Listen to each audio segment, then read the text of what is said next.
BNP এবং জামায়াত যে দলগুলো আছে অথবা এক্সিস্টিং পলিটিক্যাল পার্টি, তারা কিন্তু জুলাই সনদের যে লিগ্যাল অ্যাসপেক্টটা সেই জায়গাতে এক্সিকিউশন লেভেলে তারা আসতেছে না। ফলত তাদের কারণে নির্বাচনটা ডিলে হচ্ছে।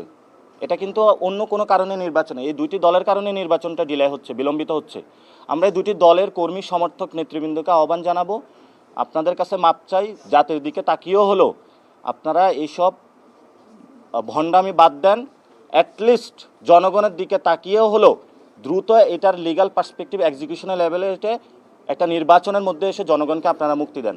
মানুষের দ্রব্যমূল্য থেকে শুরু করে জনজীবন বিপর্যস্ত। আমাদের জিওপলিটিক্যাল জায়গা থেকে ইন্টারন্যাশনাল ফোরামে আমাদের বাংলাদেশ বিভিন্ন এখন সংকটের জায়গা রয়েছে। এজন্য আমরা এই দুইটি দলকে আহ্বান জানাবো যে আপনারা নির্বাচনের ক্ষেত্রে যে ডিলে হচ্ছে, এই জন্য আপনারা জুলাই সনদে দ্রুত সাইন করুন, এটাকে এক্সিকিউশন লিগ্যাল ওয়েতে নিয়ে যায় দ্রুত নির্বাচন প্রক্রিয়া অংশগ্রহণ করে জনগণকে ভোগান্তি থেকে মুক্তি দিন।